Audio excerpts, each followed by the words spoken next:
ربنا يعلم إنا إليكم لمرسلون وما علينا إلا البلاغ المبين قالوا إنا تطيرنا بكم لئن لم تنتهوا لنرجمنكم ولا يمسنكم منا عذاب أليم قالوا طائركم معكم أئن ذكرتم بل أنتم قوم مسرفون وجاء من أقصى المدينة رجل يسعى قال يا قوم اتبعوا المرسلين اتبعوا من لا يسألكم أجرا وهم مهتدون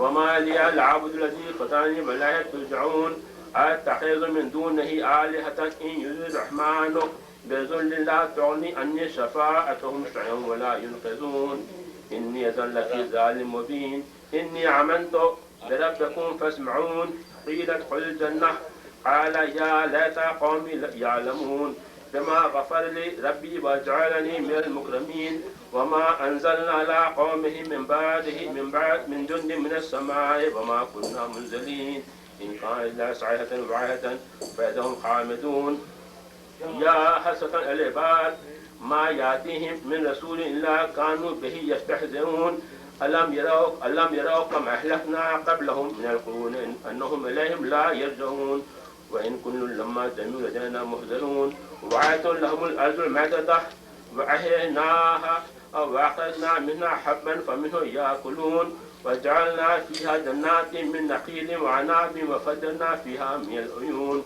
ليأكلوا من ثمره وما عملته أيديهم أفلا يشكرون سبحان الذي خلق الأزواج كلها بما تنبت الأرض ومن أنفسهم ومما لا يعلمون وآية لهم الليل نسلخ منه النهار فإذا هم مظلمون والشمس تجري لمستقر لها ذلك تقدير العزيز العليم والقمر قدرناه منازل حتى عاد كالعرجون القديم لا الشمس ينبغي لها أن تدرك القمر ولا الليل سابق النهار وكل في فلك يسبحون وآية لهم أنا حملنا ذريتهم في الفلك المشحون وخلقنا لهم من مثله ما يركبون وإن نشاء نغرقهم فلا صريخ لهم ولا هم ينقذون إلا رحمة منا ومتاعا إلى حين وإذا قيل لهم اتقوا ما بين أيديكم وما خلفكم لعلكم ترحمون وما تأتيهم من آيات ربهم إلا كانوا عنها معرضين وإذا قيل لهم أنفقوا مما رزقكم الله قال الذين كفروا للذين آمنوا أن نطعموا من لا يشاء الله أطعمه إن أنتم إلا في ضلال مبين ويقولون متى هذا الوعد إن كنتم صادقين ما ينظرون إلا ساعة واحدة تأخذهم وهم يخصمون ولا يستطيعون توصية ولا إلى أهلهم يرجعون ونفخ في الصور فإذا هم من الأجداث إلى ربهم ينسلون قالوا يا ويلنا ما مسنا من مرقدنا هذا ما وعد الرحمن وصدق المرسلون إن كان إلا صيحة واحدة فإذا هم جميع لدينا محضرون فاليوم لا تظلم نفس شيئا ولا تجزون إلا ما كنتم تعملون إن أصحاب الجنة اليوم في شغل فاكهون هم وأزواجهم في ظلال الآية متكئون لهم فيها فاكهة ولهم ما يدعون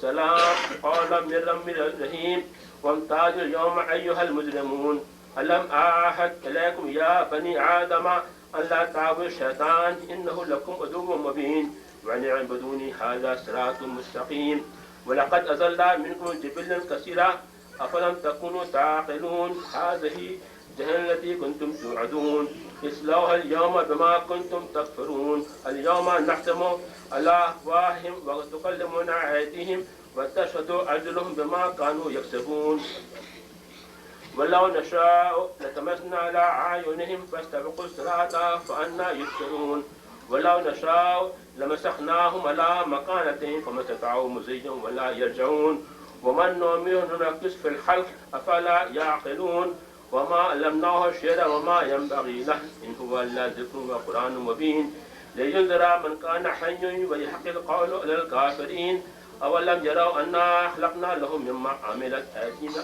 أنعاما فهم لها مالكون وذللناها لهم فمنها ركوبهم ومنها يأكلون ولهم فيها منافع ومشارب أفلا يشكرون واتخذوا من دون الله آلهة لعلهم ينصرون لا يستطيعون نصرهم وهم لهم جند محضرون ولا يحزنك قولهم إنا نعلم ما يسرون وما يعلنون أولم يرى الإنسان أنا خلقناه من نطفة فإذا هو خصيم مبين وضرب لنا مثلا نسي خلقه قال من يحيي العظام وهي رميم قل يحيي الذي شاءها أول مرة وهو بكل خلق عليم الذي جعل لكم من الشجر أخضر نار فإذا أنتم منه توقدون أوليس الذي خلق السماوات والأرض بقادر على أن يخلق مثلهم بلى وهو الخلاق العليم إنما أمره إذا أراد شيئا أن يقول له كن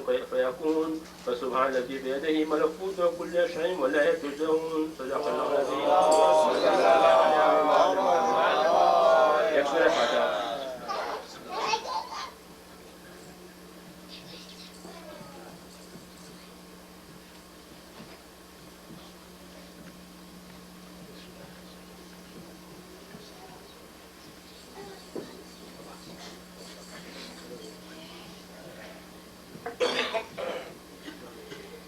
You are requested to recite Surah Fatiha for the following marhums and marhumat: Ghulam Hussain Salsabil, Muhammad Ali Kanji, Abdul Hussain Azad, Marzia bint Saleh, Hassan ibn Saleh, Nargis bint Ghulam Hussain, and Qasim Ali Abdullah.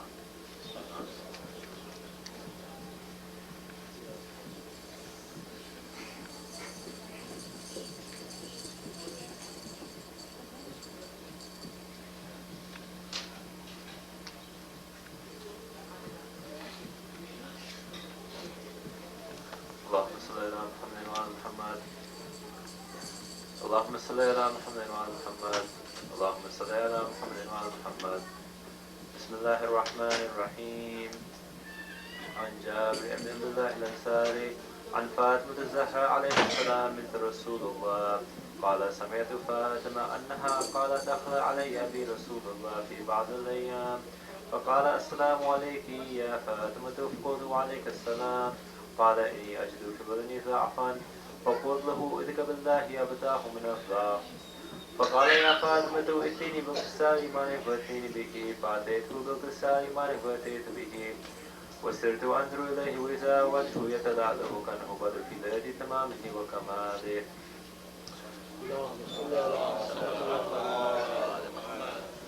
ما كانت إلا ساعة وإذا بولد الحسن قد أقبل وقال السلام عليك يا أماه فقلت وعليك السلام يا قرة عيني وثمرة فؤادي فقال يا أماه إني شمعتك راحة طيبة كأنها راحية جد رسول الله فقلت نعم إن جدك تحت الكساء فأقبل الحسن نحو الكساء وقال السلام عليك يا جداه يا رسول الله أتأذنني أن أدخل معك تحت الكساء قال وعليك السلام يا ولدي ويا صاحب حوضي قد أذنت لك فدخل معه تحت الكساء فما كانت إلا ساعة وإذا بولد الحسين قد أقبل وقال السلام عليك يا أماه فقلت وعليك السلام يا ولدي ويا قرة عيني وثمرة فؤادي فقال لي يا أماه إني شمع عندك راحية طيبة كأنها راحية جد رسول الله فقلت نعم إن جدك وأخاك تحت الكساء فدنا الحسين نحو الكساء وقال السلام عليك يا جداه والسلام عليك يا من اختار الله أتأذنني أن أدخل معكما تحت الكساء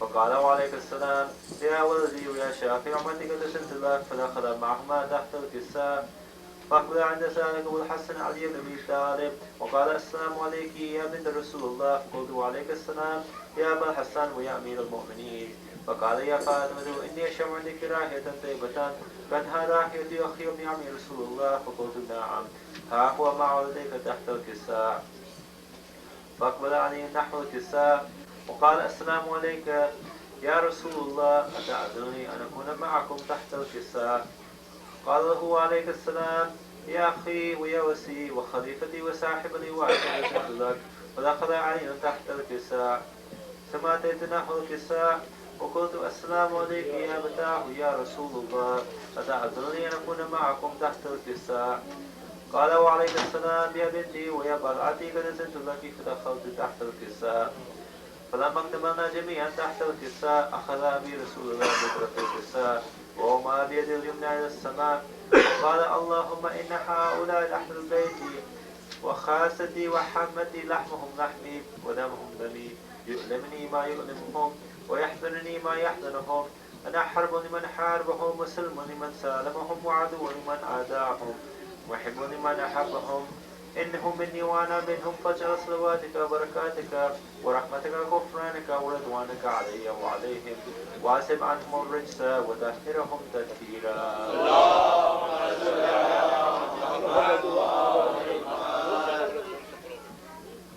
وقال الله عز وجل يا ملائكتي يا سكان السماوات إني ما خلقت السماء مبنية ولا أرض منحية ولا قمرا منيرا ولا شمس مضية ولا فلك يدور ولا بحر نجري ولا فلك يسري إلا في محوض هؤلاء الخمس الذين هم تحت الكساء. فقال أمين جبرائيل يا ربي من تحت الكساء؟ فقال عز وجل هم أهل البيت نبوة ومعنى الرسالة هم فاطمة وأبوها وبعلها وبنوها.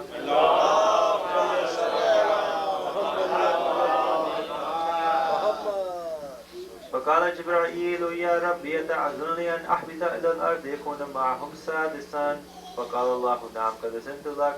فهبط الأمين جبرائيل وقال السلام عليك يا رسول الله العلي الأعلى يقرئك السلام ويخصك بالتحية والإكرام ويقول لك عزتي وجلالي إني ما خلقت السماء مبنية ولا أرض مرحية ولا قمر منيرا ولا شمس مضية ولا فلك يدور ولا بحر نجري ولا فلك يسري إلا لأجلكم ومحبتكم وقد أذنني أن أدخل معكم فلتأذنني يا رسول الله.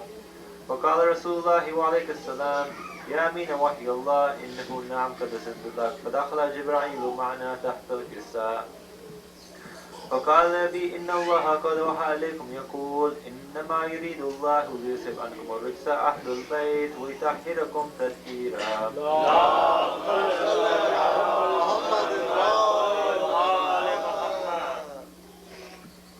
فقال علي لأبي يا رسول الله أخبرني ماذا جلوسنا هذا تحت الكساء من الفضل عند الله. فقال النبي صلى الله عليه وآله والذي بعثني بالحق نبي واصطفاني بالرسالة نجيا ما ذكر خبرنا هذا في محن محافل أهل الأرض وفيه جمع من شيعتنا محبين إلا ونزلت لهم الرحمة وحفت بهم الملائكة واستغفرت لهم إلا أن يتفرقوا. فقال علي عليه السلام إذن والله فزنا وفاز شيعتنا ورب الكعبة. فقال بي رسول الله صلى الله عليه وآله يا علي والذي بعثني بالحق نبيا واستفاني بالرسالة نجيا ما ذكر خبرنا هذا في محل محافل أهل الأرض وفيه جمع من شيعتنا محبين وفيه محموم إلا وفرج الله همه ولا مفهوم إلا وكشف الله همه ولا طالب حاجة وقضى الله حاجته. فقال علي عليه السلام إذن والله فزنا وسعدنا وكذلك شيعتنا فازوا وسودوا في الدنيا والآخرة ورب الكعبة.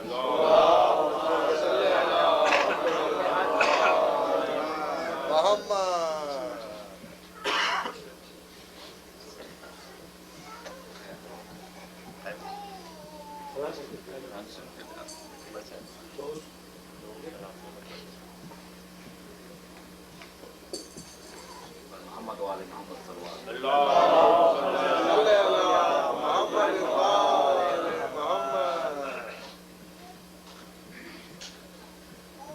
میں سوچتا ہوں کہ عابد کا حال کیا ہوگا. میں سوچتا ہوں کہ عابد کا حال کیا ہوگا. اسیر ہو کے وہ جب شام میں گیا ہوگا. جو غور کیجے تو عابد بشر نہیں جو غور کیجے تو آب بشر نہیں لگتا میرے خیال میں میرے خیال میں دکھ درد کا خدا ہوگا میں سوچتا ہوں کہ سنا ہے شام میں جاتے ہی خون رونے لگا سنا ہے شام میں جاتے ہی خون رونے لگا نہ جانے شمر نے نہ جانے شمر نے اس وقت کیا کہا ہوگا میں سوچتا ہوں کہ گلے کے تاک نے عابد کو کیا جھکانا تھا گلے کے تاک نے عابد کو کیا جھکانا تھا وہ اپنے کھوئے ہوئے وہ اپنے کھوئے ہوئے لال ڈھونڈتا ہوگا میں سوچتا ہوں کہ عابد کا حال کیا ہوگا اسیر ہو کے وہ جب شام میں گیا ہوگا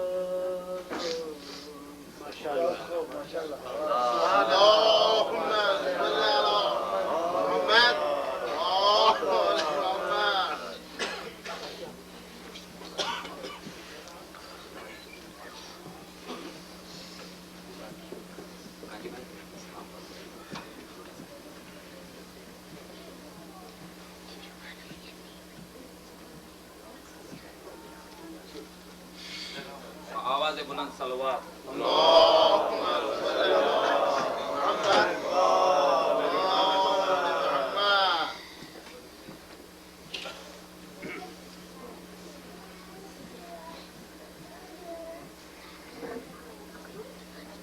صلوات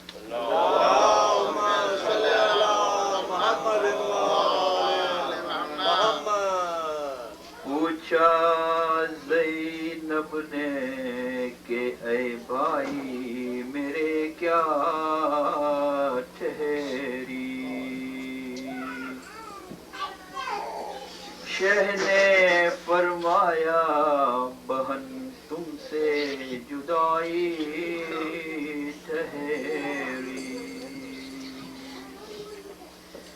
روزے عاشورہ محرم کو لڑائی ٹھہری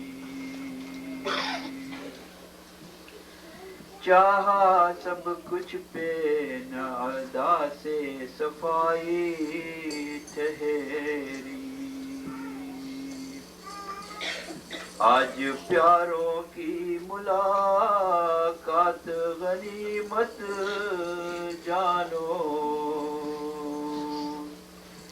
اے بہن رونے کی یہ رات غنیمت جانو،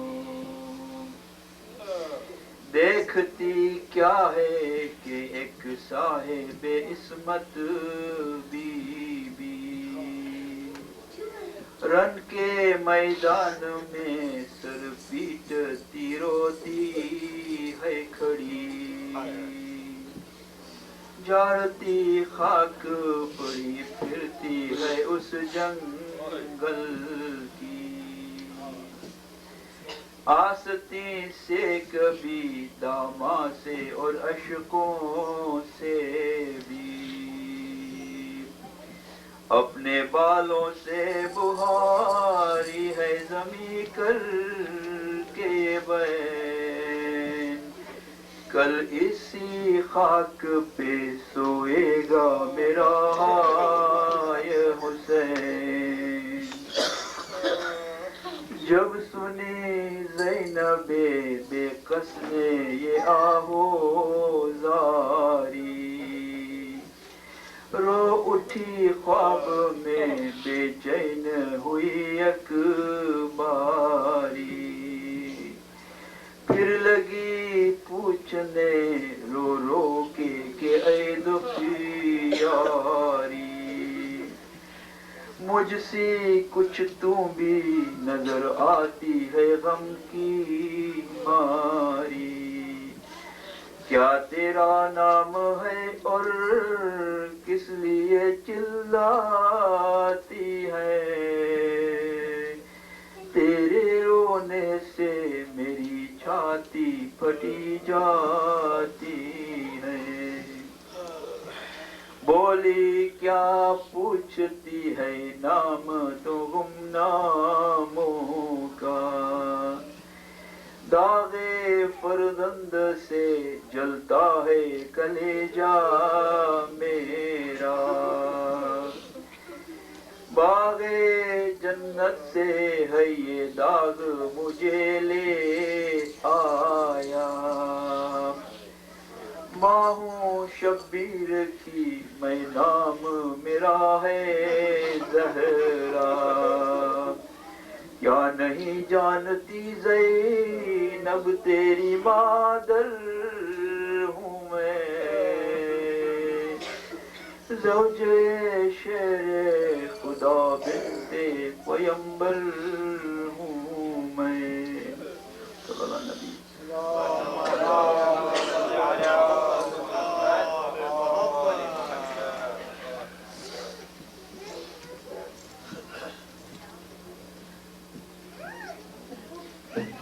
اور دیگر صلوات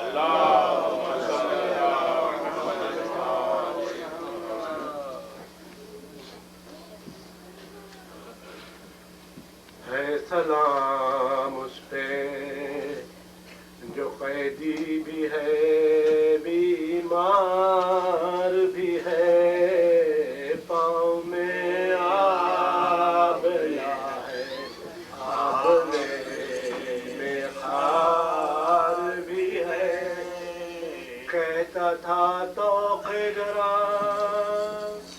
تو ہے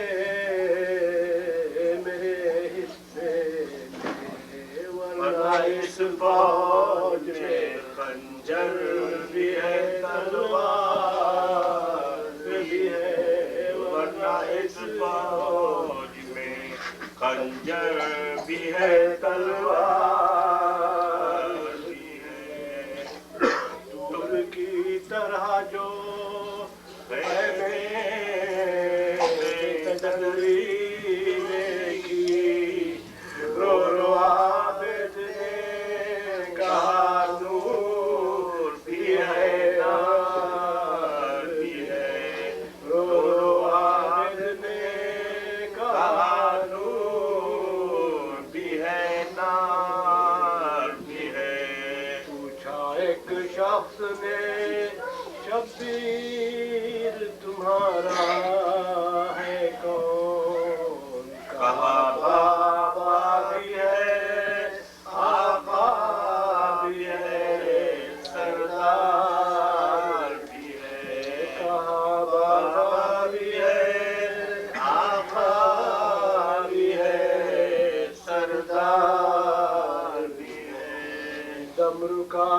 جاتا ہے اور سر بھی جھکا جاتا ہے.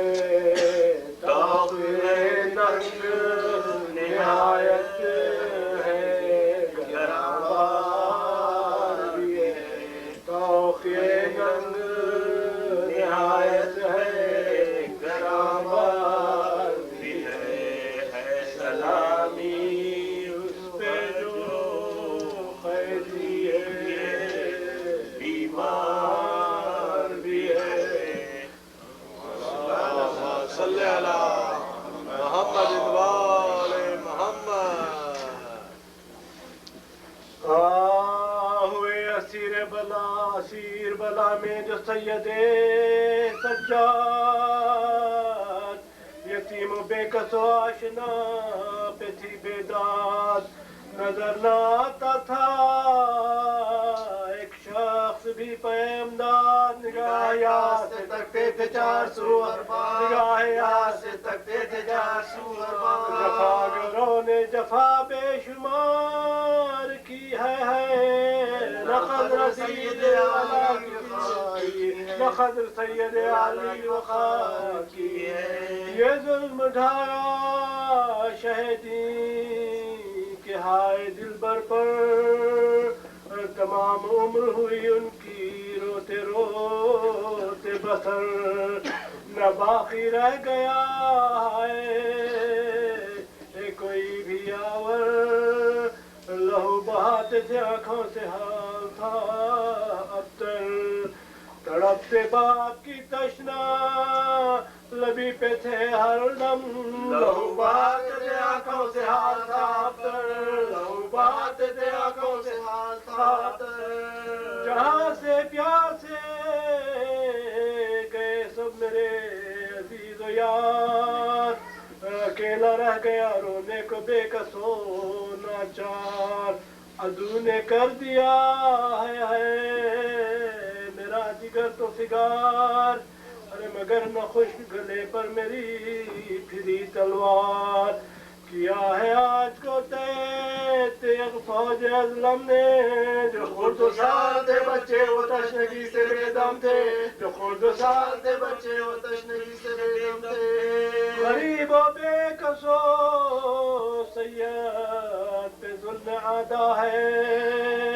ارے بنا کے سارے بوا حسرتا پھر آیا ہے. قریب نظروں کے کنبہ غریب کا سارا ہے. اے حیا سے سر جھکائے بدم نکلتا ہے. برہنہ سر ہے رسن بستہ ہے روتے ہیں. ہجوم عام میں سب اپنی جان کھوتے ہیں. عام میں سب اپنی جان کھوتے ہیں. تڑپ رہے ہیں جو بستر پہ عابد بیمار. نہ کوئی حامی تھا باقی نہ یاور و انصار. زہر ہائے جگر کے بھی ہو گیا تھا پار. پکارتے تھے پدر ہو کہاں میں تم پہ نثار.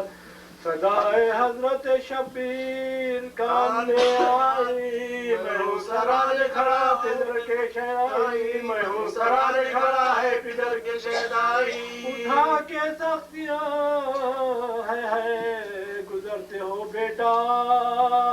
نشہ گلے میں ابھی تک ہے توق بیڑی کا.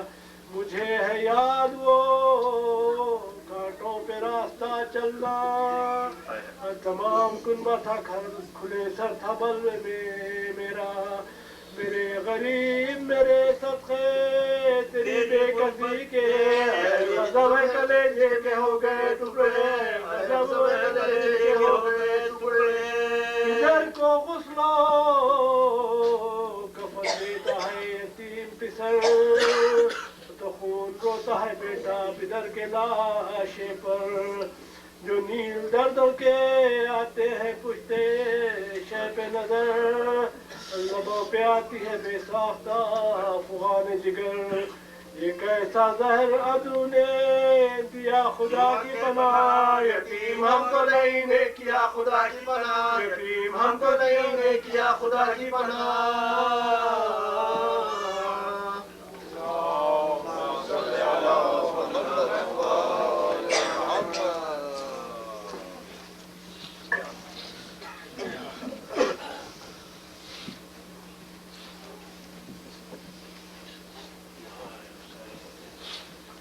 محمد وآل محمد صلوات اللهم صل على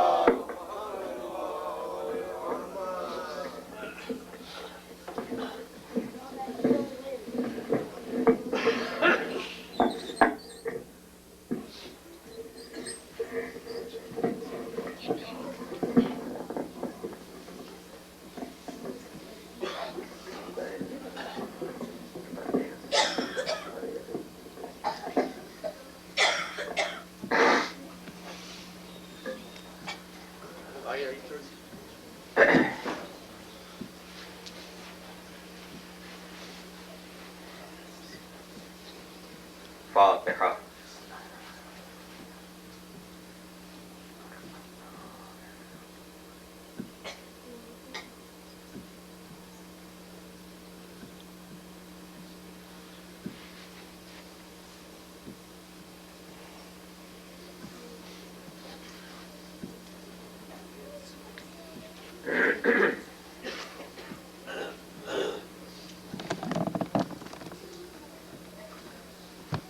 اعوذ باللہ السمیع العلیم من الشیطان اللعین الرجیم.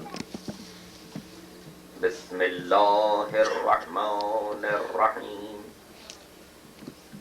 الحمد للہ الذی ہدانا لہذا وما كنا لنهتدي لولا ان هدانا الله. لقد جاءت رسل ربنا بالحق والصلاة والسلام على النبي الأمي المكي المدني العربي الهاشمي سيدنا ونبينا أبي القاسم محمد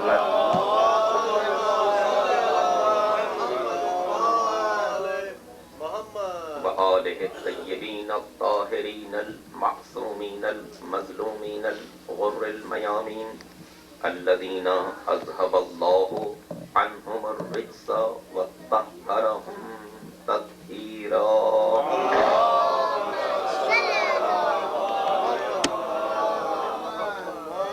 واللعنة الدائمة الباقية على أعدائهم أجمعين من يوم ظلمهم إلى يوم الدين.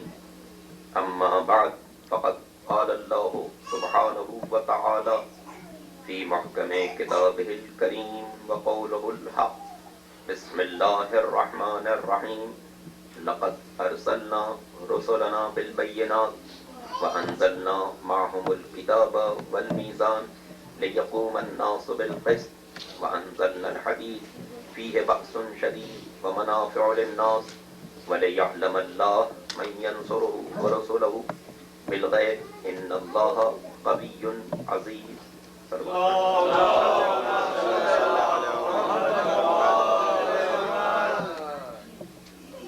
سورہ مبارک ہے الحدید. قرآن مجید کے سوروں میں سے اس کا نمبر 57 ہے اور پارہ 27واں ہے اور آیت نمبر 25 جس کی تلاوت کی سعادت حاصل کی گئی. اور اس آیت میں تمام انبیاء کی بعثت کی بنیادی غرض بیان کی گئی. ارشاد قدرت ہے کہ لقد ارسلنا رسلنا بالبینات.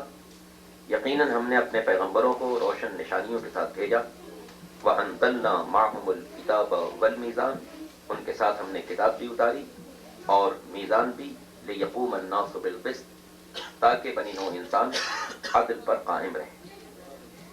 وانزلنا الحدید فیہ بأس شدید. اور ہم نے لوہا نازل کیا جس میں بہت طاقت ہے اور بنی نوع انسان کے لیے منفعت ہے. ولیعلم اللہ من ینصرہ ورسلہ بالغیب. اور اللہ یہ دیکھنا چاہتا ہے کہ کون اس کی اور اس کے پیغمبروں کی مخفی طور پر مدد کرتا ہے. ان اللہ قوی عزیز. بے شک اللہ صاحب قوت بھی ہے اور صاحب عزت.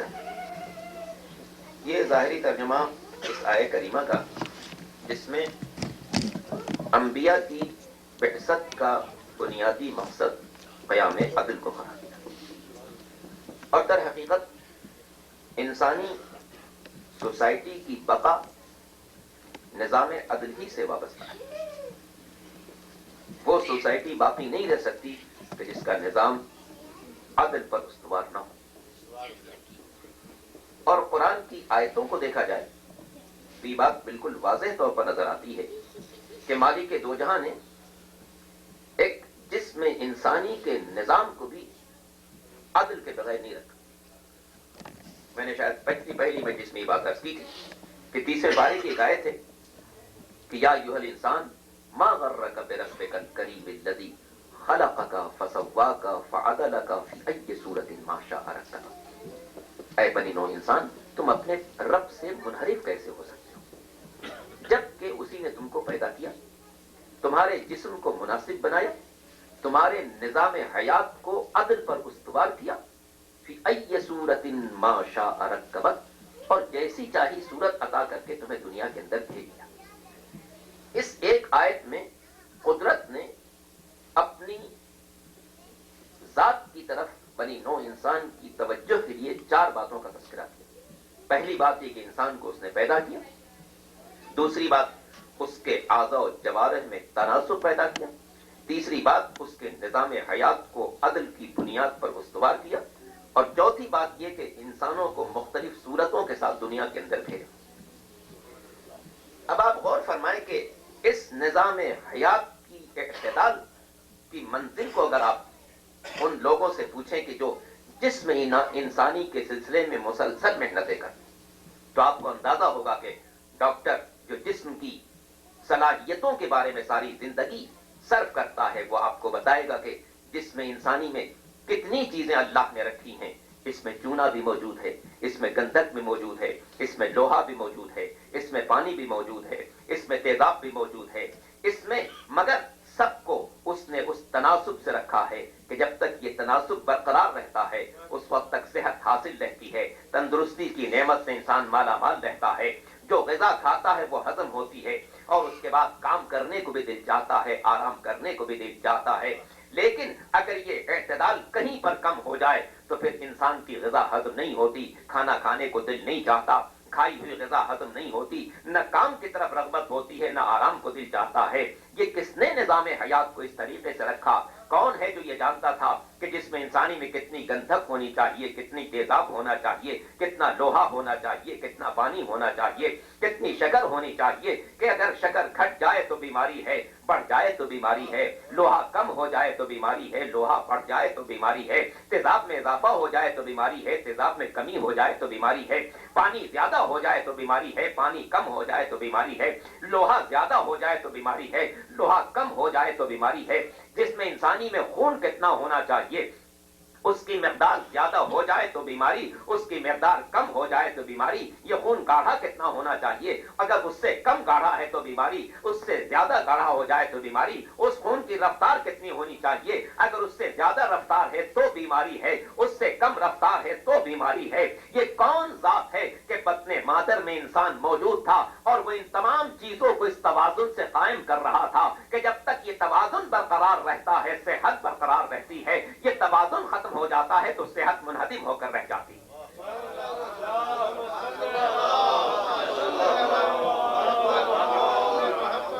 یہ حیات انسانی کی بقا اس نظام عدل پر وابستہ ہے کہ نظام حیات اعتدال پر قائم ہے تو صحت ہے. اور کسی بھی ڈاکٹر سے پوچھ لیجئے گا، ڈاکٹر جس میں انسانی کو صحت عطا نہیں کرتا ہے بلکہ اس کی کوشش یہی ہوتی ہے کہ جو جسم اپنے نظام اعتدال سے ہٹ گیا ہے اسے اس کے نظام اعتدال پر واپس لایا جائے، اس کے نظام اعتدال پر واپس لایا جائے. اس لیے کہ وہ جانتا ہے کہ فطرت نے جس نظام اعتدال پر پیدا کیا ہے وہی اس کی صحت کا راز ہے. اس لیے اگر اسے پھر واپس لے آیا جائے تو صحت بھی حاصل ہو جائے گی، تندرستی بھی حاصل ہو جائے گی. ڈاکٹر کا فریضہ کیا ہے؟ ڈاکٹر کا بنیادی فرض یہی ہے کہ جسم کو اس فطرت کے نظام پر واپس لے آئے جس پر اللہ نے پیدا کیا تھا. تو وہ کتنا کامل نظام ہے کہ اللہ بطن مادر میں اس کی صورت گری کر دیتا ہے، اور اگر وہ نظام حیات اسی طریقے سے چلتا رہے تو 80 برس کی زندگی بھی اس طریقے سے گزر سکتی ہے کہ انسان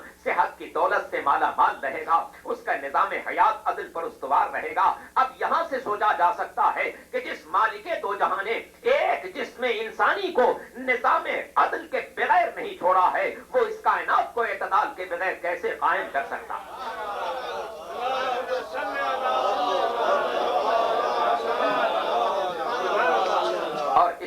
ہمارا عقیدہ یہی ہے کہ وہ توحید ناقابل قبول ہے جس میں عدل کا تصور نہ ہو.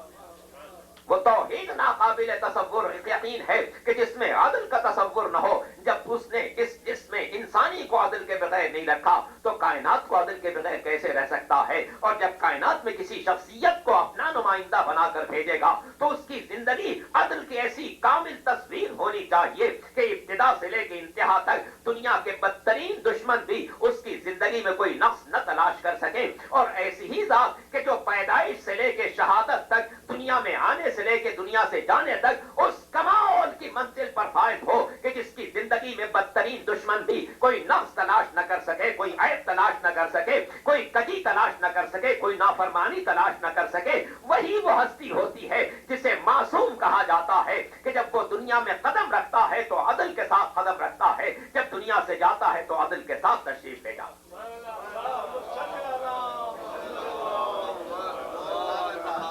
اور دنیا کے مذاہب میں یہ صرف ہمیں افتخار حاصل ہے کہ ہمارے سلسلے ہدایت میں کوئی ایسی ذات نہیں نظر آئے گی کہ جو غیر معصوم ہو. آدم سے لے کے خاتم تک نبوت کا سلسلہ ہو یا مولائے کائنات سے لے کے قائم آل محمد عجل اللہ تعالی تک امامت کا سلسلہ ہو, اس میں پورے سلسلے میں, اس پورے سلسلے ہدایت میں کوئی غیر معصوم نہیں نظر آ سکتا ہے.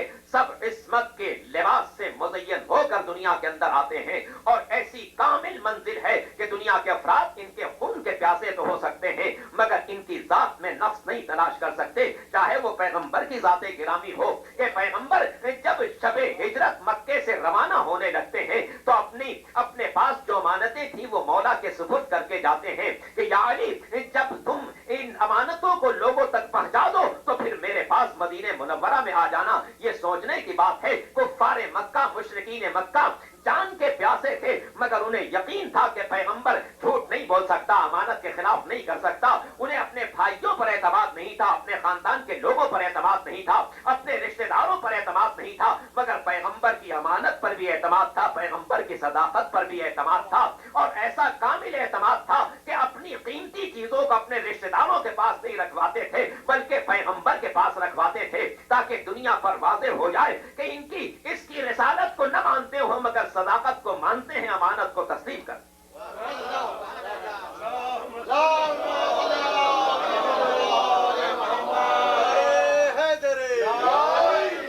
اور یہی منزل اولاد پیغمبر کو حاصل رہی ہے کہ دنیا نے ان کی امامت کو مانا ہو یا نہ مانا ہو, جانشین پیغمبر تسلیم کیا ہو یا نہ کیا ہو, مگر جب بھی کسی مشکل میں گرفتار ہوئے ہیں تو اسی دروازے پر آئے ہیں. ان کی سیرت پر دنیا کو اعتبار, ان کے کردار پر دنیا کو اعتبار, ان کی رفتار پر دنیا کو اعتبار, ان کی گفتار پر دنیا کو اعتبار, ان کے قول پر دنیا کو اعتبار, ان کے عمل پر دنیا کو اعتبار, ان کی دیانت پر دنیا کو اعتبار, ان کے وفا پر دنیا کو اعتبار. اس لیے کہ جانتے ہیں کائنات میں کچھ ہو سکتا ہے مگر یہ اپنے راستے سے ہٹ نہیں سکتے. ان کی رضا اللہ کی رضا ہے, ان کی مشیت اللہ کی مشیت ہے. یہی تو وہ گھرانہ ہے جس کے لیے اللہ نے کہا کہ وما تشاءون الا ان یشاء اللہ. اے آل محمد تم تو صرف وہی چاہتے ہو جو اللہ چاہتا.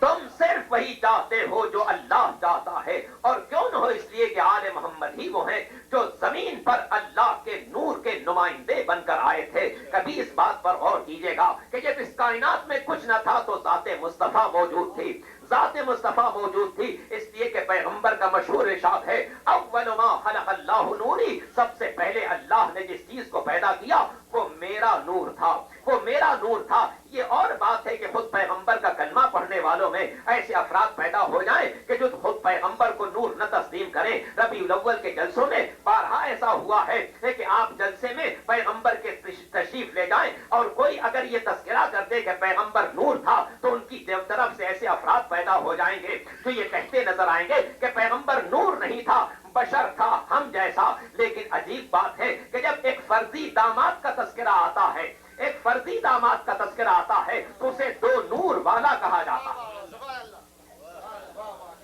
18 ذوالحجہ کو ہر سال ہم عید غدیر مناتے ہیں اس لیے کہ مولائے کائنات حلال مشکلات امیر المومنین علی ابن ابی طالب رحمہ اللہ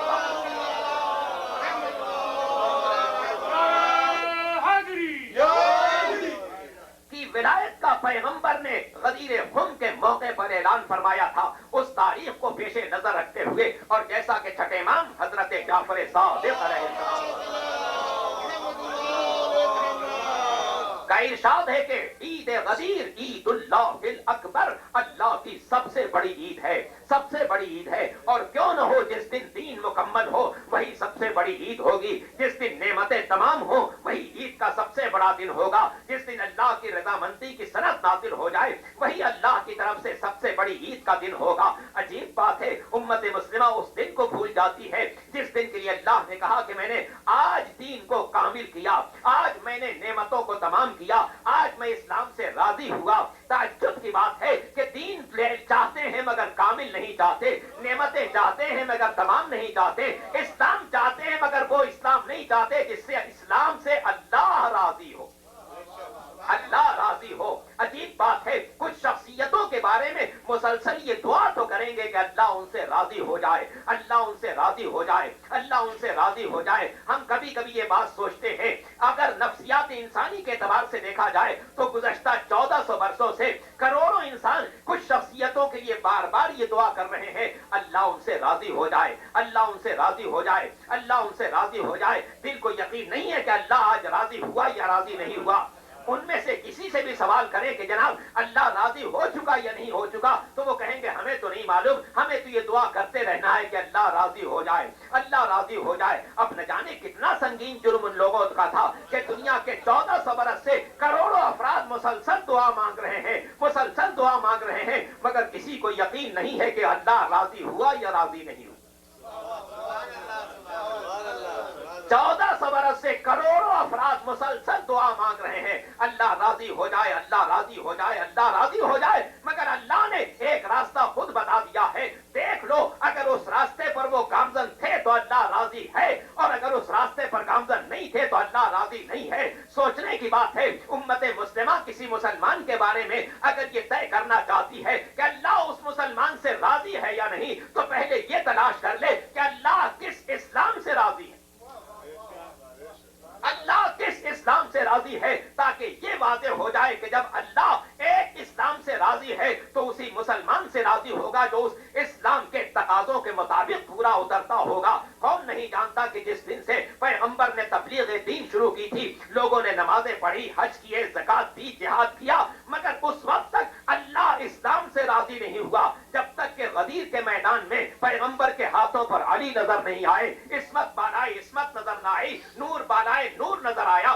جب اللہ نے اپنے نبی کی زبانی یہ اعلان کرا دیا کہ من کنت مولا ہو فہذا علی مولا ہو، جس کا میں مولا ہوں اس کا یہ علی مولا ہے، تو اللہ نے یہ اعلان نازل کیا کہ آج میں نے دین کو مکمل کیا، آج میں نے نعمتوں کو تمام کیا، آج میں اسلام سے راضی ہوا۔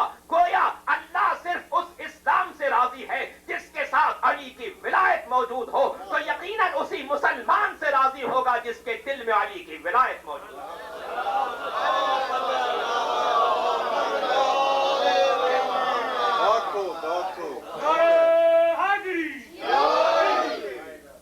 جب اس اسلام سے راضی ہے جس کے ساتھ علی کی ولایت شامل ہو، تو یقیناً اسی مسلمان سے راضی ہوگا جس کے دل میں علی کی ولایت موجود ہو۔ اب کسی کے لیے ساری زندگی دعا مانگتے رہو، کبھی یقین حاصل نہیں ہو سکتا، اس لیے کہ وہ بنیادی شرط موجود نہیں ہے، بنیادی شرط موجود نہیں ہے۔ اللہ نے اس خاندان کو وہ شرف عطا کیا ہے، اس کیوں نہ ہو، اس لیے کہ نور پیغمبر کے ٹکڑے ہیں، نور پیغمبر کے ٹکڑے ہیں، اور جب وہ 18ویں ذی الحجہ آتی ہے جس دن نبوت کے ہاتھوں ولایت کا اعلان ہوتا ہے اور دین کامل ہوتا ہے، تو ہم اس دن جشن مناتے ہیں اور خوشی مناتے ہیں، اور یقیناً پوری ملت جعفریہ کے نزدیک سب سے بڑی عید وہی ہے جس دن علی کی ولایت کا اعلان کیا جاتا ہے۔ عجیب بات ہے، اس 18 ذی الحجہ کو ہم لوگ عید مناتے ہیں، مگر ایک قوم اس دن غم بھی مناتی ہے، اور بڑے بڑے پوسٹر ہمارے ملکوں میں بر صغیر کے شہروں میں نظر آتے ہیں، جن پوسٹروں پر کسی کے وفات کی خبر سنائی جاتی ہے اور ان کے لیے لکھا جاتا ہے کہ ذوالنورین دنیا سے رخصت ہو گئے۔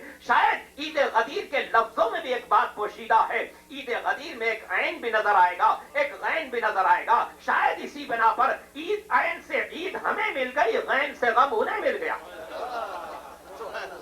درود پڑھ لیجیے محمد۔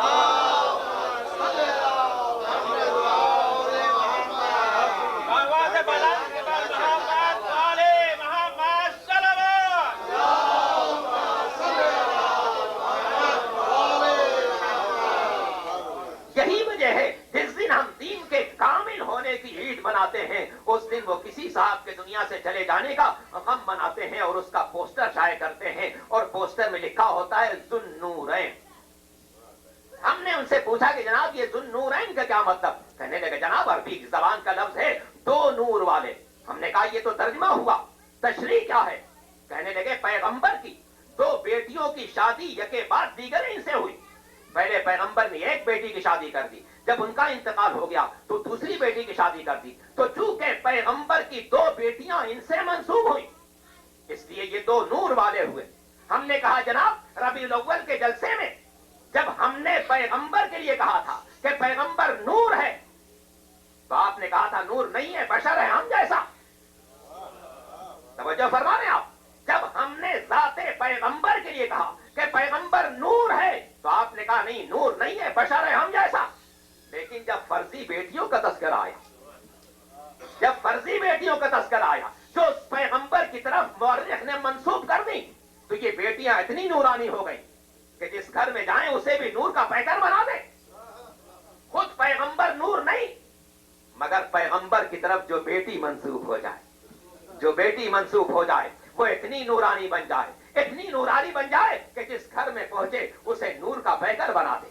یہ عجیب بات ہے امت مسلمہ کی، اور ہم سے یہ کہتے ہیں کہ جناب تم پیغمبر کا تذکرہ نہیں کرتے ہو۔ ہم ان سے کہتے ہیں کہ جناب آپ ہماری محفلوں میں آ کر دیکھ لیجئے، ان میں پیغمبر کا بھی تذکرہ ہوگا، پیغمبر کے جگر کو بھی ٹکڑوں کا بھی تذکرہ ہوگا، ان کا بھی تذکرہ ہوگا جن کا خون پیغمبر کا خون ہے، جن کا گوشت پیغمبر کا گوشت ہے، جن کی جنگ پیغمبر کی جنگ ہے، جن کی صلح پیغمبر کی صلح ہے، جن سے محبت پیغمبر سے محبت ہے، جن سے عداوت پیغمبر سے عداوت ہے، اور جن کے لیے پیغمبر نے خود فرمایا ہے کہ یہ مجھ سے ہیں اور میں ان سے ہوں۔ تو جناب ہماری مجلسوں میں آ کر دیکھ لیجئے، ہماری محفلوں میں آ کر دیکھ لیجئے، پیغمبر کا بھی تذکرہ ہوگا اور اس اولاد طاہرین کا بھی تذکرہ ہوگا جو سب پیغمبر کے نور کے ٹکڑے ہیں۔ تو کہتے ہیں جناب آپ لوگ تو آمیزش کر دیتے ہیں، پیغمبر کا بھی تذکرہ ہوتا ہے تو اس میں اولاد کے تذکرے کو شامل کر دیتے ہیں۔ ہم نے ان سے یہ کہا کہ جناب اگر آمیزش جرم ہے، اگر آمیزش جرم ہے تو یہ جرم آپ بھی کرتے ہیں اور ہم بھی کرتے ہیں۔ فرق یہ ہے آپ پیغمبر کے نورانی تذکرے میں اصحاب و تابعین و تبع تابعین کے خاکی تذکرے کو شامل کرتے ہیں، ہم پیغمبر کے نورانی تذکرے میں اولاد کے نورانی ذکر کو شامل کرتے ہیں۔ اور سوچنے کی بات ہے، سوچنے کی بات ہے، عام فہم بات عرض کروں، سوچنے کی بات ہے، اگر گوالا دودھ میں دودھ ملاتا ہے تو اسے ملاوٹ نہیں کہا جاتا۔ آپ کے ملکوں میں تو نہ گوالے کا تصور ہے نہ ملاوٹ کا تصور ہے، لیکن ہمارے ملکوں میں گوالے کا بھی تصور ہے اور ملاوٹ کا بھی تصور ہے۔ تو اگر گوالا دودھ میں دودھ ملائے تو دنیا کا کوئی انسان اسے ملاوٹ نہیں کہے گا۔ جب گوالا دودھ میں پانی ملاتا ہے تو اسے ملاوٹ کہا جاتا ہے، اور اگر پانی کی مقدار تھوڑی ہو تو خریدار برداشت کر لیتا۔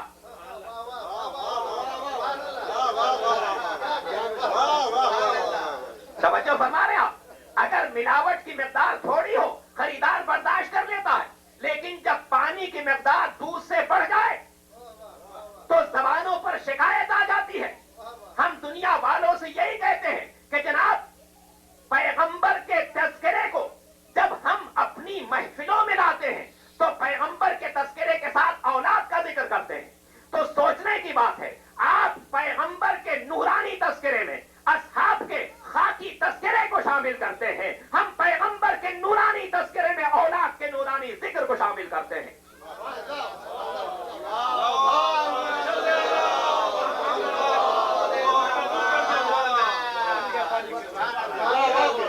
ایک بار اور سب مل کر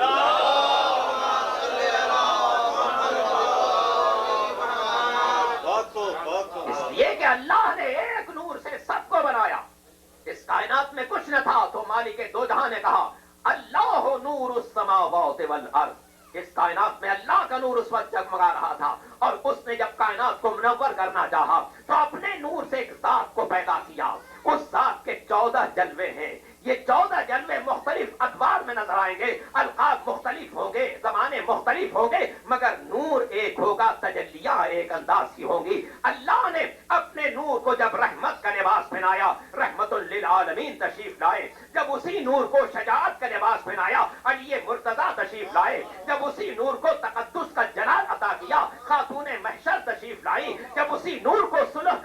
پہنایا حسن مجتبیٰ تشریف لائے، جب اسی نور کو صبر کا پیکر بنایا حسین غریب تشریف لائے، جب اسی نور کو عبادت کا لباس عطا کیا تو زین العابدین تشریف لائے، جب اسی نور کو علم کا وقار عطا کیا تو باقر العلم تشریف لائے، جب اسی نور کو صداقت کے قالب میں ڈالا تو جعفر صادق تشریف لائے، جب اسی نور کو بردباری کا پیکر بنایا تو موسی کاظم تشریف لائے، جب اسی نور کو اپنی رضا کا مظہر بنایا تو علی رضا تشریف لائے، جب اسی نور کو سخاوت کا لباس پہنایا تو محمد تقی جواد تشریف لائے، جب اسی نور کو باطن کی طہارت عطا کی تو علی نقی تشریف لائے، اور جب اپنی عسکری طاقت اسے عطا کر دی تو حسن عسکری تشریف لائے، اور جب اللہ نے چاہا کہ میرا نور دنیا پر غالب آ جائے تو حجت غالب تشریف لائے۔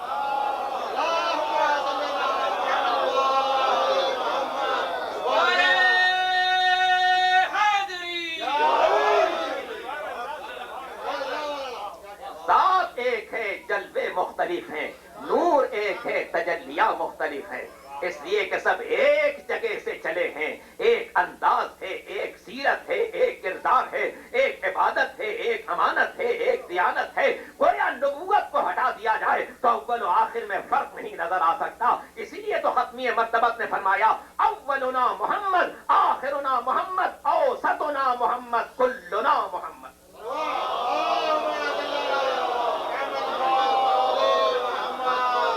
ہم پر اللہ کا احسان کہ اس نے ہمیں آل محمد سے وابستہ قرار دیا، آل محمد سے وابستہ قرار دیا۔ یہ وہ ہستیاں ہیں جو زمین پر آنے سے پہلے افلاک کی بلندیوں پر جگمگا رہی تھی، فرش کو بعد میں منور کیا ہے، عرش کو پہلے منور کیا ہے، اس لیے کہ کائنات انسانی میں جب کچھ نہ تھا تو ان کا انوار تھا، جس کی تجلیاں عرش پر بھی نظر آ رہی تھی، فرش پر بھی نظر آ رہی تھی۔ وہی تو وہ منزل تھی جب کائنات میں کچھ نہ تھا، ملک مقرب کو مالک دو جہاں پیدا کرتا ہے، جبریل پیدا ہوگا تو مالک دو جہاں کے اس مقرب فرشتے سے مولائے کائنات نے سوال کیا تھا، یا جبریل من انتا ومن انا۔ تاریخ بتاتی ہے کہ جب جبریل پیدا ہوا اور مالک دو جہاں نے جبریل سے پوچھا، اے جبریل تو کون ہے اور میں کون ہوں؟ تو جبریل لرز گیا کہ مالک کو کیا جواب دے۔ جبریل نے اللہ سے مخاطب ہو کر کہا، الہی انتا انتا وانا انا۔ اے مالک دو جہاں، تو ہے، میں ہوں۔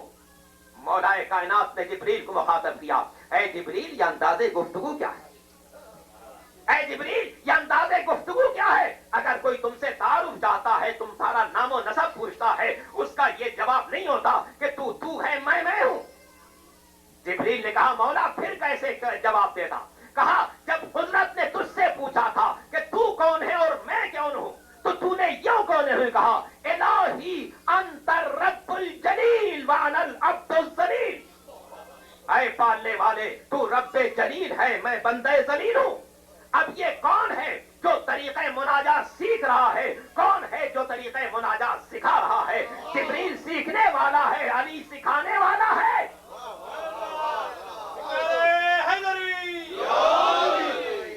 آواز بلند کہ بر محمد آل محمد صلوات۔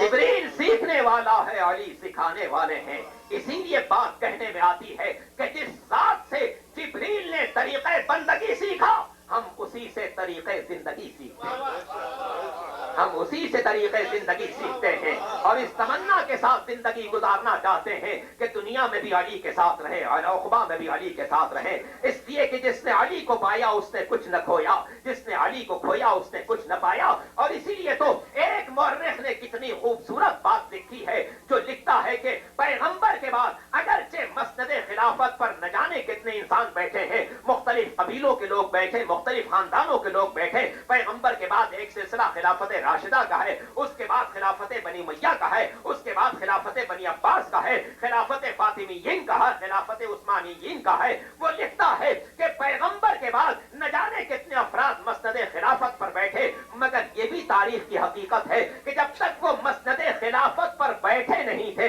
قابل ذکر نہیں تھے، قابل احترام نہیں تھے، جب منبر پر بیٹھے خلیفہ رسول تسلیم کیے گئے تو ان کا احترام بھی پیدا ہوا، ان کی عزت بھی پیدا ہوئی۔ وہ لکھتا ہے کہ لیکن پورے اس سلسلے میں صرف ایک ایسی ہے کہ جس کو خلافت کی بنا پر عزت نہیں ملی بلکہ جس نے خلافت کو عزت دے دی.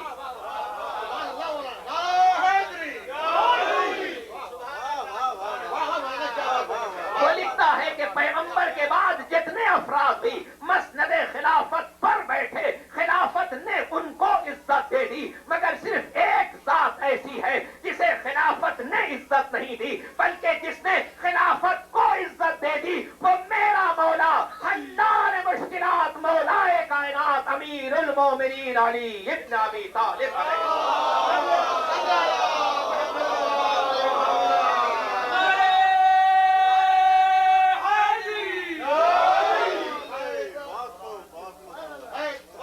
تمام خلفاء کو خلافت نے عزت دی ہے مگر اس خلافت کو جس ذات گرامی نے عزت دی ہے وہ علی کی ذات گرامی ہے وہ علی کی ذات گرامی ہے. از علی آموز اخلاص عمل. اخلاص عمل سیکھنا ہو تو علی سے سیکھو. زندگی سیکھنی ہو تو علی سے سیکھو. بندگی سیکھنی ہو تو علی سے سیکھو. یہ علی اور اولاد علی کا تصدق ہے کہ آج دین زندہ ہے. دین کے سلسلے میں جتنی بھی داستانیں آپ کو رقم ہوتی نظر آئیں گی اس میں ہر منزل پر علی اور اولاد علی کا لہو نظر آئے گا. اگر ان کی قربانیاں نہ ہوتی اگر ان کا جذبہ ایثار نہ ہوتا اگر ان کی شہادت نہ ہوتی تو آج دین کا نام و نشان نہ ہوتا. اسی لیے تو شاعر نے بجا طور پر کہا ہے کہ اسلام کے دامن میں بس اس کے سوا کیا ہے ایک ضرب ید اللہ ہی ایک سجدہ شبیری.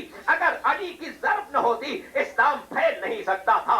شبیر کا سجدہ نہ ہوتا تو اسلام بچ نہیں سکتا تھا. یہ آل محمد کی قربانیاں ہیں جن کے نام پر یہ دین الہی زندہ ہے اور قیامت تک زندہ رہے گا. اور اسی لیے شاعر کہتا ہے کہ دنیا نہ رہے گی مگر اسلام رہے گا. شبیر بہرحال تیرا نام رہے گا. اس لیے کہ شبیر نے وہ کار نمایاں انجام دیا ہے کہ جس کی مثال اولین و آخرین میں کہیں نہیں مل سکتی ہے. آدم سے لے کے خاتم تک انبیاء کی تاریخ میں مثال بھول جائیے تو ایسی کوئی مثال نہیں ملے گی. جس کے لیے مورخ لکھتا ہے کہ تاریخ بشریت میں حسین وہ صابر ہے کہ جن پر جیسے جیسے مصائب بڑھتے چلے جا رہے تھے صبر و استقلال میں اضافہ ہوتا چلا جا رہا تھا. میرا مولا مدینے سے روانہ ہوا تو زبان مبارک پر یہی جملہ تھا اے پالنے والے جس نے تجھے پا لیا اس نے کچھ نہ کھویا اور جس نے تجھے کھو دیا اس نے کچھ نہ پایا. میرے مولا نے راستے کی مصیبتیں برداشت کی اللہ کی خاطر کربلا کے میدان میں پہنچے اور عاشور کا دن ہے. میرے مولا ایک ایک قربانی پیش کرتے چلے جا رہے تھے. اے پالنے والے میرے انصار بھی حاضر میری اولاد بھی حاضر میرے بھائی بھی حاضر میرے بھتیجے بھی حاضر میرے بھانجے بھی حاضر میرا سر بھی حاضر بہنوں کی چادر بھی حاضر. وہ وقت بھی آیا جب جناب ابو الفضل العباس زینب اولیاء کے پاس آئے اور آ کر کہا کہ شہزادی مشق سکینہ دے دیجئے مشق سکینہ دے دیجئے. جناب زینب نے پوچھا کیا بھائی سے اجازت مل گئی کیا بھائی سے اجازت مل گئی؟ تو ابو الفضل العباس نے قمر بنی ہاشم نے کہا ہاں اتنی اجازت ملی ہے کہ میں مشق سکینہ لے کر جاؤں. جناب زینب فرماتی ہیں اے بھیا تم مشکیزہ مانگ رہے ہو مگر میرا دل کہتا ہے اب تم بھی ہم سے جدا ہو رہے ہو اس لیے کہ میں صبح سے دیکھ رہی ہوں جو میدان میں جاتا ہے وہ خود سے واپس نہیں آتا. میرا بھائی اس کے لاشے کو اٹھانے کے لیے جاتا ہے. اے عباس اب جب کہ تم جا رہے ہو میرا دل چاہتا ہے تمہیں اپنے بچپن کی ایک چھوٹی سی بات یاد دلا دوں. جب میں کم سن تھی اپنے بابا کے پہلو میں بیٹھی تھی کوئی اور نہیں تھا میں تھی اور میرا بابا تھا تو میرے بابا نے مجھ سے مستقبل کی باتیں کرنا شروع کی اور ایک مرتبہ باتیں کرتے کرتے میرے بابا نے میرے شانوں کو چومنا شروع کیا. عالم یہ تھا علی مرتضیٰ میرے شانوں کو چومتے جاتے تھے اور روتے جاتے تھے. میں نے پوچھا تھا بابا اے میرے بابا آپ میرے شانوں کو چومتے کیوں ہیں اور روتے کیوں ہیں؟ تو میرے بابا نے کہا تھا اے بیٹی اس وقت کو یاد کر رہا ہوں جب تیرے بازوؤں میں رسی باندھی جائے گی. شہزادی زینب کہتی ہے جب سے میں نے بابا سے یہ بات سنی تھی مجھے یقین تھا کہ بابا نے جو پیشین گوئی کی ہے وہ یقیناً پوری ہوگی مگر اے عباس جب میں تمہیں دیکھتی تھی جب میں میں سوچا کرتی تھی جس بہن کے عباس جیسے بھائی ہو، جس بہن کے عباس جیسے بھائی ہو، اس کے بازو میں رسی باندھنے کی ہمت کون کرے گا؟ مگر اے عباس، اب تمہارے جانے سے یقین آ گیا، وہ وقت بھی نزدیک آ رہا ہے، وہ وقت بھی نزدیک آ رہا ہے جب زینب کے بازو میں رسی ہوگی، کوفہ و شام کا بازار ہوگا، بھائی کا سر نوکے نیزہ پر ہوگا۔ اجرکم علی اللہ، ارباب تاریخ نے شہزادی زینب کے لیے ایک جملہ لکھا ہے کہ پورے کربلا کے واقعے میں مدینے سے کربلا تک قافلے کی نگرانی حسین ابن علی کر رہے تھے، اور کربلا سے کوفہ و شام کے راستے میں جناب زینب نگرانی فرما رہی تھی۔ مگر عزیزان محترم، کبھی آپ غور کیجئے گا تو یہ بات واضح نظر آئے گی کہ کربلا سے مدینے تک جتنے مصائب حسین نے برداشت کیے ہیں، ان میں زینب ساتھ ساتھ نظر آئیں گی۔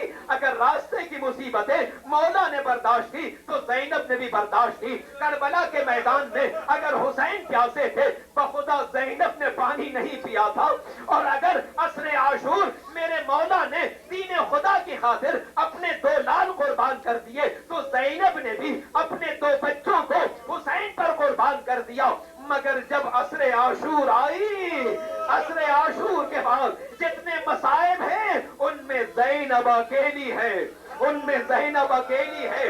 اب نہ قاسم ہے، نہ علی اکبر ہے، نہ عباس ہے، اب بیمار بھتیجے کی نگرانی بھی ہے، بچوں کی حفاظت بھی ہے، اس سکینہ کو شمر کے تماچوں سے بچانا بھی ہے، پیغام حسینی کی نشر و اشاعت بھی ہے۔ عزیزان محترم، جناب زینب کے لیے کربلا سے نکلنے کے بعد دونوں منزلیں کتنی سخت ہوگی، ایک ابن زیاد کے دربار میں جانا اور ایک یزید جیسے فاسق کے دربار میں زینب کا جانا۔ اسی لیے تو ارباب تاریخ نے لکھا ہے کہ جب بیبیوں کو یزید کے دربار میں بھیج دیا گیا ہے، اس وقت یزید نے شمر سے کہا، اے شمر تو کن کنیزوں کو لے کر آ گیا، کن کنیزوں کو لے کر آ گیا؟ اس لیے کہ بیبیوں کے سروں سے چادریں چھینی جا چکی تھی، گرد و غبار سفر کا سر پر پڑا ہوا تھا۔ یزید نے شمر سے کہا، اے شمر تو کن کنیزوں کو لے کر آ گیا؟ شمر نے کہا، انہیں کنیزیں نہ کہنا، انہیں کنیزیں نہ کہنا، ان میں محمد کی نواسیاں بھی ہیں، علی و فاطمہ کی بیٹیاں بھی ہیں۔ راوی بیان کرتا ہے، عزیزان محترم، یہ مشکل منزل ہے، بڑی سخت منزل ہے زینب اولیاء کے لیے کہ یزید شمر سے کہتا ہے، اے شمر، میں نے سنا ہے کہ علی کی بیٹی علی کے لہجے میں گفتگو کرتی ہے، میں نے سنا ہے علی کی بیٹی علی کے لہجے میں گفتگو کرتی ہے، ذرا ان عورتوں کو الگ کر دے تاکہ میں زینب سے گفتگو کر سکوں، زینب سے گفتگو کر سکوں۔ شمر ملعون تازیانہ لے کر آگے بڑھا، ایک ایک بیوی کے پاس جاتا ہے، سر پر تازیانے سے ضرب لگاتا ہے، زینب سے جدا کرنا شروع کرتا ہے، زینب سے جدا کرنا شروع کرتا ہے، یہاں تک کہ ساری بیویوں کو اس نے جدا کر دیا۔ مگر ایک بیوی ایسی تھی، ایک بیوی ایسی تھی جو زینب کے دامن سے لپٹ جاتی ہے، زینب کے دامن سے لپٹ جاتی ہے، کسی طریقے سے جدا ہونے پر تیار نہیں ہے۔ شمر ملعون نے چاہا کہ تازیانے سے اس بیوی کے سر پر بھی ضرب لگائے، مگر آپ جانتے ہیں یہ کون بیوی تھی؟ یہ ماں کی کنیز فضہ، یہ فضہ تھی۔ ایک مرتبہ جب فضہ نے شمر کو اپنی طرف آتے ہوئے دیکھا تو ایک مرتبہ مجمع پر نگاہ کی تو دیکھا 700 قوم حبش کے جوان نظر آ رہے ہیں۔ جناب فضہ نے ان حبشی جوانوں کو مخاطب کیا، اے قوم حبش کے لوگوں، ارے تمہاری غیرت کو کیا ہو گیا؟ تم دیکھ رہے ہو یہ شمر نامحرم عورتوں پر ہاتھ اٹھا رہا ہے اور تم برداشت کر رہے ہو۔ راوی کہتا ہے وہ حبشی دستہ بگڑ گیا، اس نے یزید سے کہا، اے یزید، شمر کو روک لے، شمر کو روک لے، اگر اس نے فضہ پر ہاتھ اٹھایا ہم برداشت نہ کر سکیں گے، دربار میں خون کی ندی بہ جائے گی۔ راوی کہتا ہے یزید نے شمر کو روکا، اے شمر، فضہ پر ہاتھ نہ اٹھانا، فضہ پر ہاتھ نہ اٹھانا۔ میرا دل کہتا ہے جناب زینب نے ایک مرتبہ مدینے کا رخ کیا ہوگا، اے نانا، اے نانا، فضہ کی حمایت میں پورا دربار اٹھ کھڑا ہوا، مگر آپ کی نواسیاں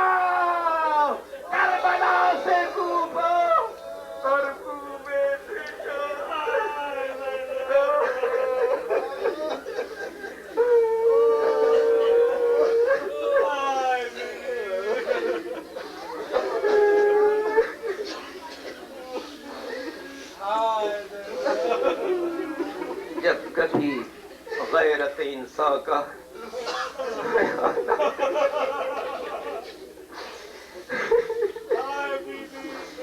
بنت زہرا تیرے پردے الہی و سیدی و مولائی خداوندہ ہمارے اس توسل کو قبول فرما، بانیان مجلس کی توفیقات میں اضافہ فرما، ان کو اس عبادت کا بہترین اجر و ثواب عطا فرما، جملہ حاضرین مجلس کو ان کے دینی و دنیاوی مقاصد میں کامیابی عطا فرما، بیمار کربلا کے طفیل تمام بیماروں کو شفائے کامل عطا فرما، آل محمد کے تصدق میں ہر مومن کو اس کی حاجتوں میں کامیابی عطا فرما، جو پریشان حال ہیں ان کی پریشانیاں دور فرما، جو مقروض ہیں ان کے قرضوں کو ادا فرما، جو بے اولاد ہیں انہیں اولاد کی نعمت سے سرفراز فرما، جو صاحبان اولاد ہیں ان کے اولاد کو ترقی و کمال تک پہنچا، اے پالنے والے مقدس مزارات کی حفاظت فرما، جنت البقیع کی تعمیر نو کے اسباب فراہم فرما، ہمارے امام کے ظہور میں تعجیل فرما، ہمیں ان کے غلاموں اور ناصروں میں شمار فرما، اے پالنے والے دنیا سے نجدیت اور خارجیت کا خاتمہ فرما، پالنے والے دشمنان اہل بیت کی تمام سازشوں کو ناکام فرما،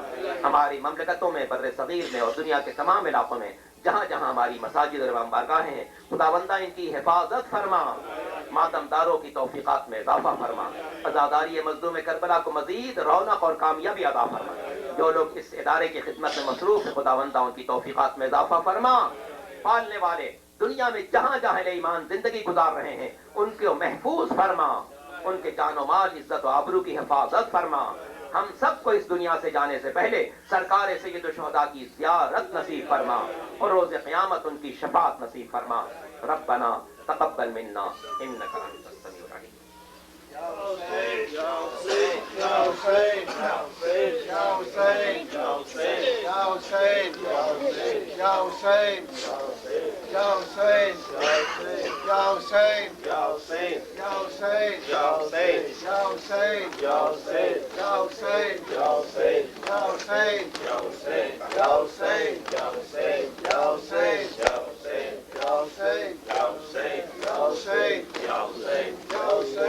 مجھے مقتل سے صدا کیوں نہیں دیتے